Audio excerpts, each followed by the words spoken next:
Hi dear friend, आप सभी देख रहे हैं सॉइल मैकेनिक्स। और सॉइल मैकेनिक्स में आज हम सभी पढ़ने वाले हैं grain size distribution by sieve analysis. इसके प्रीवियस वीडियो में मैंने आपको एक्सप्लेन करके बताया था कि जो आ, आपका मैकेनिकल एनालिसिस है वो दो तरीके से होता है। सीयू एनालिसिस जो जिसको ड्राई एनालिसिस बोलते हैं, और सेडिमेंटेशन एनालिसिस जिसको वेट एनालिसिस भी बोलते हैं। ठीक है, ड्राई एनालिसिस में मैंने बताया था कि ड्राई एनालिसिस उतनी सॉइल का किया जाता है जिसकी साइज 75 माइक्रोन से ऊपर हो। ठीक है, 75 माइक्रोन से it means coarse grain soil का हम टेस्टिंग करते हैं ड्राई एनालिसिस में। ठीक है, और वही अगर वेट एनालिसिस जिसको सेडिमेंटेशन एनालिसिस बोलते हैं, वो 75 माइक्रोन से जिसकी साइज़ कम होती है, जैसे कि फाइन ग्रेन सॉइल होती है, उसकी प्रैक्टिकल्स हम देखते हैं। तो मैंने ये बताया था कि ये वाला जो है ड्राई एनालिसिस, उसकी प्रैक्टिकल कैसे करते हैं वो चीज़ें देखो। यहाँ पे साइज भी मैंने बताया था, वो चीज़ें यहाँ पर आज करने वाले हैं। ठीक है, grain size distribution by sieve analysis. ठीक है, और सीयू एनालिसिस इसी को क्या बोलते हैं, ड्राई सी एनालिसिस भी बोलते हैं। ठीक है, ड्राई सीविंग भी बोल सकते हैं।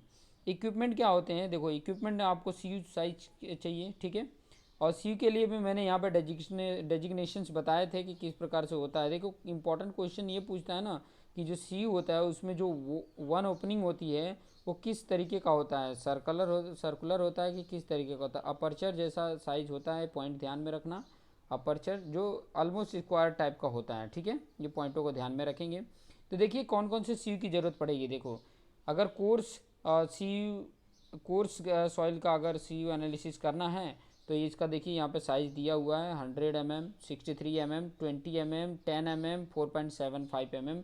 इस तरीके का अरेंज कर देंगे। ठीक है, वही अगर फाइन सी का सेट तैयार करना है तो ऊपर 2 mm, 1 mm, 600 micron, 425 micron, 300 micron, 212 micron, 150 micron and 75 micron, ये इतना आपने इस तरीके के इसी रेंज में अरेंज करना है। जो पहले लिखा है वो ऊपर, फिर उसके हिसाब से उसके उसके नीचे अरेंज करते जाएंगे। ठीक है, ओवन चाहिए, वेट बैलेंस चाहिए, ट्रे चाहिए, और मैकेनिकल स्यूज सेकर चाहिए। ठीक है, सेकर मतलब हिलाने वाला। ठीक है, सेक करने वाला एक तरीके का वाइब्रेटर होता है। ठीक है, वाइब्रेट करता है, सेक होता है, और जिसके कारण मतलब जो उसके पार्टिकल होते हैं वो पासिंग हो जाते हैं उसके सीव से, और दूसरे में पास हो जाते हैं।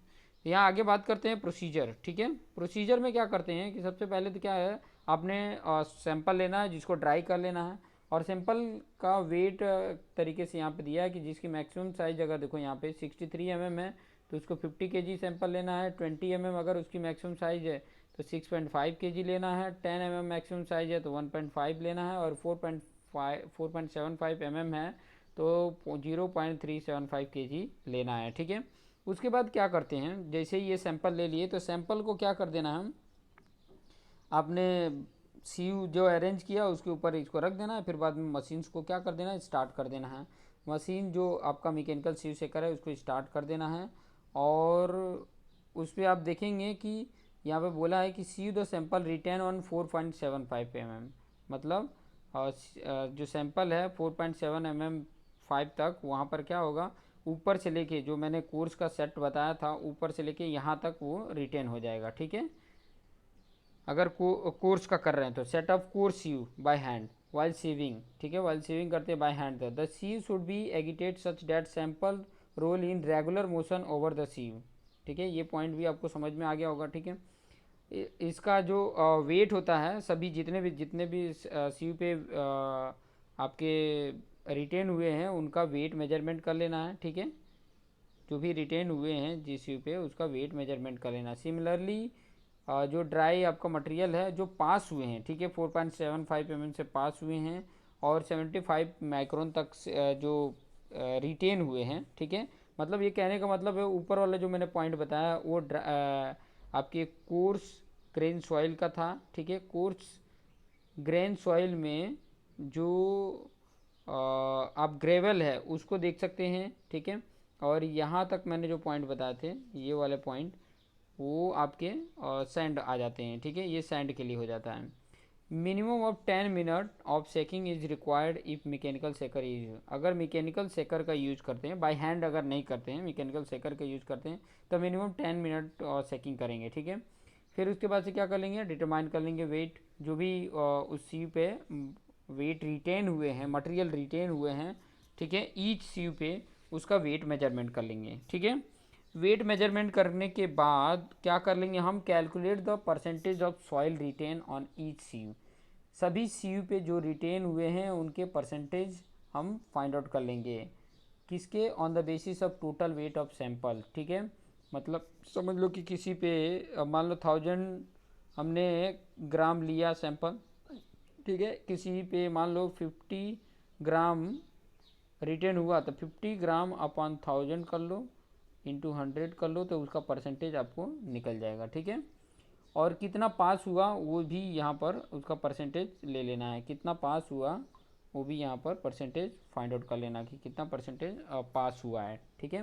कहने का मतलब है कि आपने मान लो ये अरेंजमेंट किया है सीव का, ठीक है, ये सीव का अरेंजमेंट किया, मान लो कि ये 2 mm था, फिर उसके नीचे जो मैंने साइज़ बताए थे इस प्रकार से, ठीक है। यहाँ पर मान लो मैंने 1000 ग्राम पास कराया, ठीक है, पास कराया, तो इस पर कितना रिटर्न हुआ, ठीक है। इस पे मान लो कि जैसे मैंने बोला 50 ग्राम इस पे रिटर्न हुआ है, तो 50 ग्राम रिटर्न का मैंने बता दिया कि 50 अपॉन 1000 कर दोगे, इंटू 100 कर दो, तो कितना आ जाएगा, 5% आ जाएगा, ठीक है। ये 2 0 कैंसिल और ये 10 0 कैंसिल, 5% यहाँ पे आ जाएगा, ठीक है, 5% यहाँ पर आ जाता है।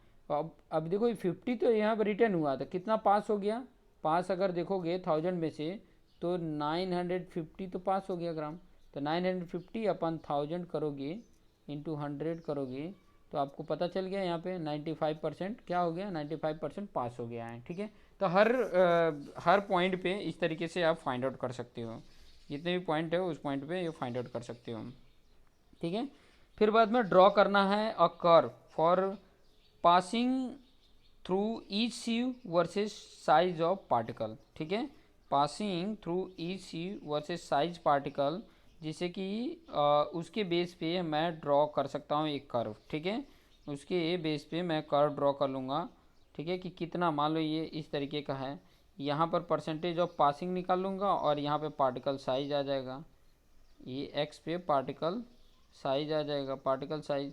फिर उसके बाद से आप देखोगे कि कर्व ड्रॉ करोगे तो इस प्रकार से ये कर्व ड्रॉ हो जाएगा, ठीक है, जिससे पता चलेगा कि ये इस तरीके का कर्व डिटरमाइन कर रहा है कि मतलब परसेंटेज पासिंग हो रहा है और जैसे जैसे पास हो रहा है वैसे वैसे पार्टिकल की साइज बढ़ती जा रही है, ठीक है।